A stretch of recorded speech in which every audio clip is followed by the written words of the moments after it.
subject offered was banking, financial services and insurance. It was offered to the 5th semester of 30 days course.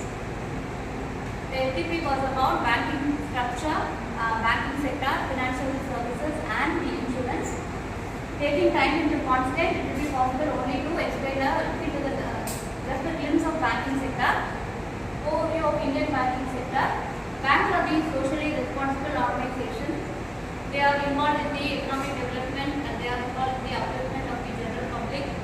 Banks are the only organizations that helps the low class, middle class, the industrialists, the corporate sector and also the government. They are engaged in the upliftment of the society as well as the people of the country. As far as India is concerned, banking comes under the Indian financial system. Indian financial system is controlled by the government of India. To put in simple words, banking comes under the control of government of India. This government of India has appointed one apex institution named as Reserve Bank of India to control the whole financial segment of the country. RBI controls the banking activities of all the banks throughout the country in the name by monitoring, supervising and regulating from time to time. So what does Reserve Bank of India do is that this is the glimpse of the financial year 16, that is 2016, 17, 18, 19, 20, 21 and 22, the growth of deposits in the Indian banking sector. So now after financial inclusions, all the transactions are coming under this bank deposits. So the banking services have extended. Previously, banks were restricted to the services of lending loans, accepting deposits and lending loans, but now the services are being extended to far extent. As far as RBI concerned, besides RBI, there are certain other industries or regulating bodies which controls the banking sector. Because banks nowadays are not restricted with lending loans and accepting deposits alone. It involves in issue of shares, it involves in the stock market, it involves in the insurance, it gets involved in merchant banking and much more. So banks are other besides RBI, the other regulating bodies that control banks are the SEBI, the Ministry of Corporate Affairs, and for pension related activities PFRDA and IBPI for the bankruptcy corruption and insurance regulatory development authority. These many institutions or organizations are come into the control of the banks in India. Besides, Reserve Bank of India also controls other than banks certain other institutions like non-banking financial institutions and Exim Bank, NABARD and SIDBI and several other development banks also. Now, this is the slide which shows the Indian banking system in a nutshell. So here, RBI as a controller of the whole banking section, banks in India can be classified into two heads. One is scheduled and the other one is non-scheduled banks. Scheduled banks are those banks which come under the direct control of the RBI.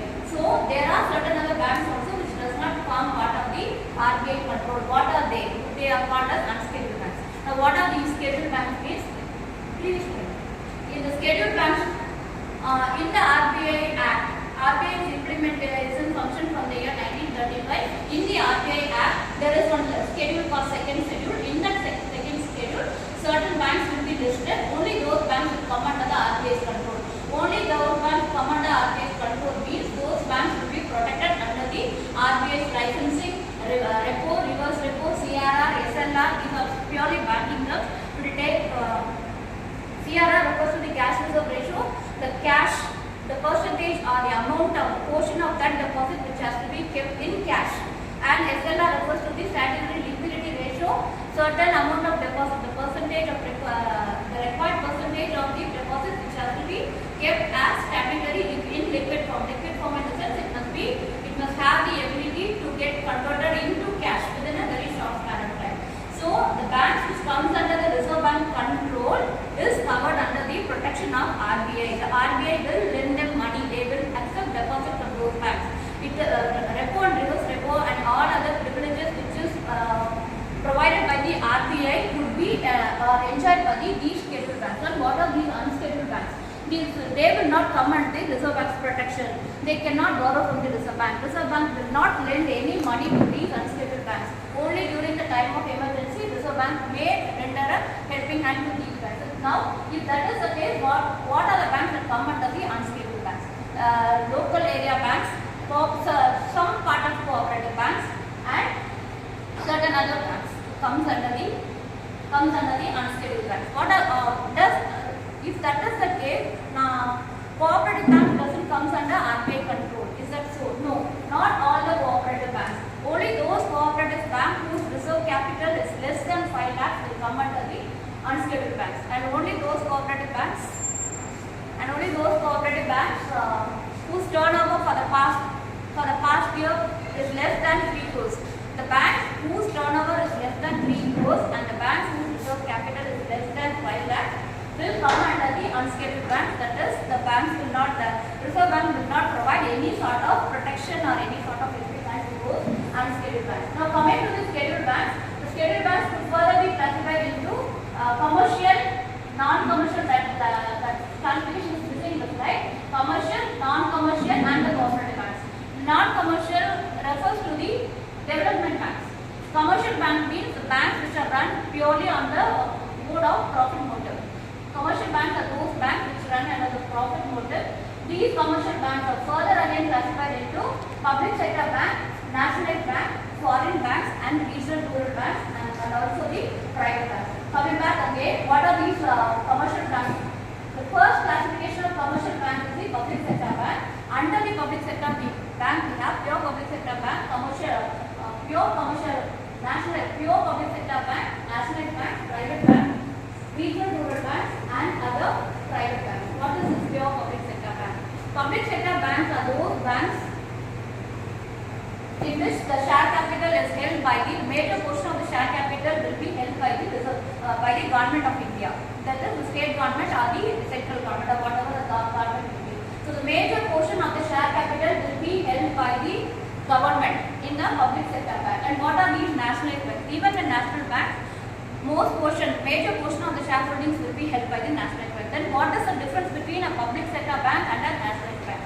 Public sector bank or pure public sector banks are those banks which were started by the government itself. If that is the case, State Bank of India will be the only public sector bank because it was the only bank which was started by the government of India for the welfare of the people. Other banks, that is nationalized banks, were nationalized only in the year 1969. That is in the year 1969, the then Prime Minister Srimati Indira Gandhi nationalized at a single stretch 14 banks were nationalized. Why did this happen? Because the banks were not interest banks mobilizing the funds from the public. They were not distributed to the person who are in actual need.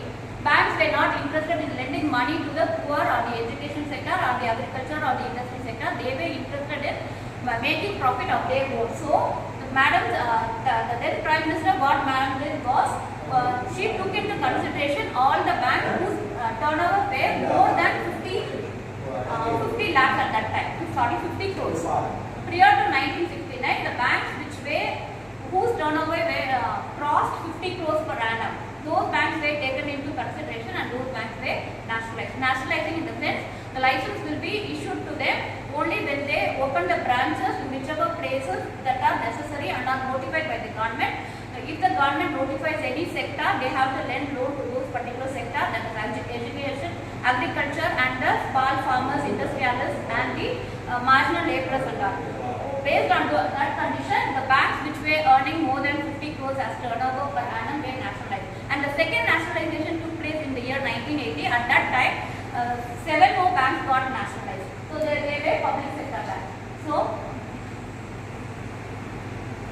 to come again, Reserve Bank is a bank which is the controller, regulator, monitor, and supervisor of the banking sector in India. It is established in 1935. It is the apex body, it is the sole body which controls the whole banking sector, and it has a monetary authority. It will issue currency. It is the supervisor of the financial system.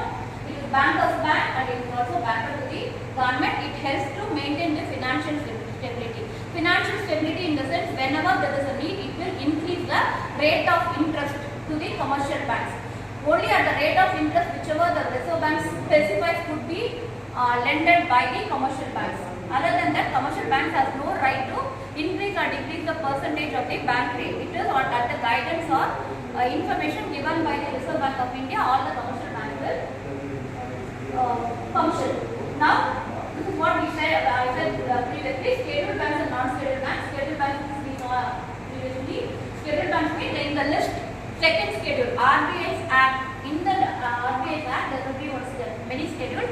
In that second schedule, certain number of banks will be listed. Only those banks will come under the scheduled bank. Other banks will come under the non-scheduled bank. These banks will not have RBI will not have control under over these banks. And banks under scheduled banks comes as commercial bank and cooperative banks. Here one classification missing, that is development bank. So commercial bank, as the name itself says, they are purely run on for the profit motive. And at present, now the commercial banks is furthermore classified into public sector, nationalized, private sector, and regional rural banks. So these are the public sector banks. Examples: State Bank of India, this is the only public sector bank which was started by the government. Other banks were nationalized and has become public sector banks. Previously, all these banks were run on private motive only. So the next is private sector banks. These banks, the banks which did not have the turnover of more than 50 crores prior to 69 or 200 crores. In the year 1980, the limit was fixed at up to 200 crores. Any bank which had turnover of more than 200 crores per annum were nationalized. So the leftover banks came under the private sector bank. Are there any private sector banks still in existence? Yes, even now there are private sector banks. Previously, the intention was to develop the country, to look into the welfare of the people. So banks can nationalize. Now for that, in the name of administration purposes and administrative efficiency, banks are clubbed into very small number. It is reduced. But previously, nationalized banks got increased. We had 29 nationalized banks. The IDBI was the last bank. IDBI was the 29th bank which got nationalized. But now we have only 12, and it will be further reduced in the upcoming years by this government. Now foreign banks. Foreign banks are those banks which will be having its headquarters or registered office outside the country, but it will be functioning in our own country, and it will the benefit here is that they can lend loan based on the capital which is held by the host country. And these banks are obligated to follow the rules and regulations laid both by the host country and as well as the parent country and the host country. Because the foreign bank examples, the next one, regional rural bank. This came into existence from 1976. Here the point to be noted is that in the year 1969, 14 banks were nationalized, taking into consideration the negligible sector, the very poor people sector, to uplift the agriculturalists, to uplift the education, to uplift the small farmers and industrialists. But why there is a need? What made it happen to organize a bank in the name of regional rural banks in the year 1976? In 1969 itself, we have 14 banks into nationalized sector. But why we have this in 1976? What made the need arise to implement or make function these regional rural banks? Because the nationalization of the banks did not serve the purpose. Again, many of the people were left aside. They were neglected. So previously, regional rural banks happen to function. What happens here is, these are the examples of regional rural banks. Kerala Gramin Bank, and here in Tamil Nadu we have two regional rural banks. Regional rural banks, that what happens here is it will be combined. The share capital will be combined. 35% of the share capital will be sponsored by a sponsor bank. One bank, Indian Overseas Bank or Indian Bank in Tamil Nadu. These two banks are made as sponsor bank to operate this regional rural bank. 35% of the capital will be sponsored by the sponsor bank, and 50% of the capital will be sponsored by the central government, and 15% of the capital will be sponsored by each one bank. In Tamil Nadu, we have Pallavan Gramya Bank and Pandian Gramya Bank in Salem and Virudhunagar. In these two areas, we have these banks, regional rural banks. And again, in 1976, this happened. Previously, we had 196 regional rural banks. Now it is restricted, or it has shrunk to just only 53 in number. Cooperative banks. Here comes the cooperative banks. What are these cooperative banks? Cooperative banks they come under, they are run for non-profit motive or non-profit or no profit, no loss motive. Cooperative banks. No profit, no loss, but this cooperative movement came into being in the year 1904. But cooperative banks are being in existence from 1912.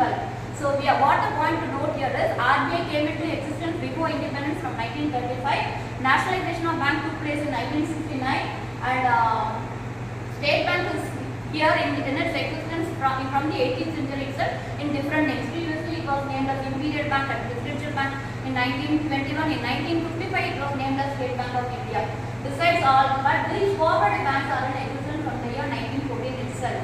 So these cooperative banks will not come under the RBI's protection or RBI's regulation. Only those cooperative banks whose reserve capital is more than 5 lakh and whose turnover is more than 3 crores per annum will be controlled by the RBI bank. Wherever the money is high, the RBI will take its control. But the other cooperative banks will not come under the RBI's control. At the time of demonetization, we felt the significance of these cooperative banks, where these cooperative banks were made to change the 500 and demonetize 500 and 1000 rupee notes through this banking sector alone. Then next to this cooperative bank works in the 3-tier level, state level, district level, and district level, state level, central level, etc. The next slide. Regional rural banks. This was explained in the previous slide itself. RBI is a joint venture between the central government, state government, and a commercial bank. Commercial bank will be a sponsor bank, and this sponsor bank will also be referred by the respective state government. Local area banks. See, after the regional rural banks, after the nationalization, there is again after the nationalizing the IDBI in the year 1995. Here comes the importance of the 1996 local area banks. These are organized by the private sector. Only profit motive will be the aid, but these banks are registered under Companies Act of 19. Now there are only 4 the local area banks. Only in the South India, that is only in South India, in Andhra Pradesh, Telangana and Karnataka and Maharashtra. Local area functions. Local area bank functions. Small finance banks. After getting into involvement of these many banks, still the present government is interested in financial inclusion of all our transactions. Even if we spend a penny, even if we spend 1 rupee to or a minimum like 10 rupees and all, it is made to come under this financial inclusion. Only for these purpose, small finance banks, next slide, small finance bank and payment banks are introduced. Payment banks and small finance banks are of recent origin. After 2013, by this government it has been implemented. What is the need for payment bank and small finance bank? In spite of having these many branches and banks again, the purpose is only for the payment and small finance.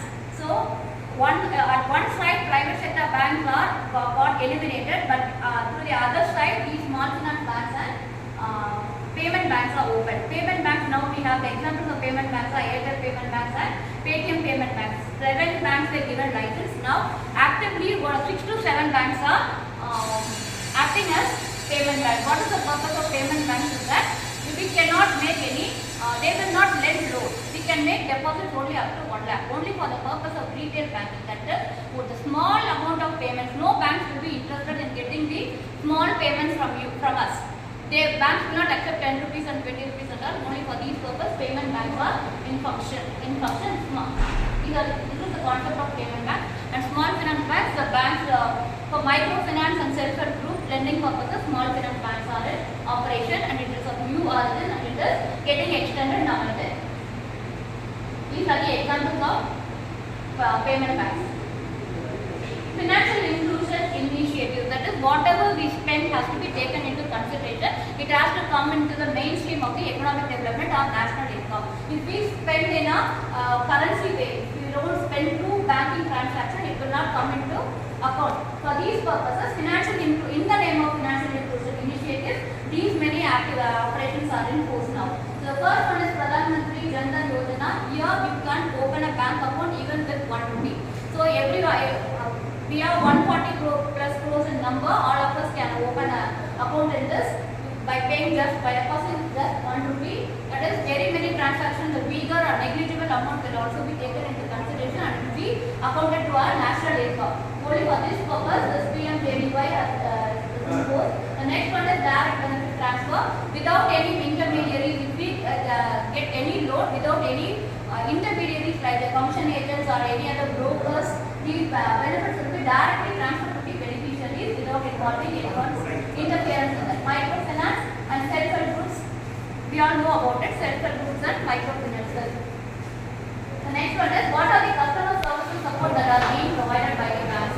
Grievance redressal mechanism, banking ombudsman, customer relationship management, online and offline support. What is this banking ombudsperson? Banking ombudsperson, if we have any grievance against the working of any banks, that is their opening time is getting extended or getting delayed, it is not working during the working hours, nobody is attending us, nobody is accepting the coins, nobody is accepting. If the bank fails to accept the foiled notes and all, and any other complaint, if we are made to wait for getting a simple draft, we are made to wait more than half an hour for all these purposes, it comes under the grievance. We can make a complaint through email or in person or in post or any other form to this banking ombudsperson scheme. It has 15 outlets. Even in Chennai, we have one of the outlets to complain our grievances. Security and fraud prevention, two-factor authentication, secure online transactions and anti-money laundering measures. For the purpose of getting over the financial tax evasion, to control the tax evasion, and two-factor authentication in the sense it is like end-to-end encrypted. Only the two persons who are involved in the financial transactions will be allowed to take into that transaction. No intermediaries, no third person will can peep into and see the transaction or involved in that transaction. But this is all in trial and error basis. They are not in full force. It will be implemented in the future year with the full strength. Recent technological advancement is that blockchain technology, artificial intelligence, robotic process automation, biometric authentication. It has its own explanation. And banking challenges and solutions, NPA is non-performing assets, non-performing assets. Financial inclusion, challenges, technology adoption and outcomes. Future trends. These will be the future trends: digital transformation, fintech collaboration. Everything, no third party will be allowed. Only the persons involved will be taken into consideration for their transactions operations. Nobody will be involved in that. Nobody will be let us. Next one. These are the challenges in digital banking in upcoming years. And these are the future trends.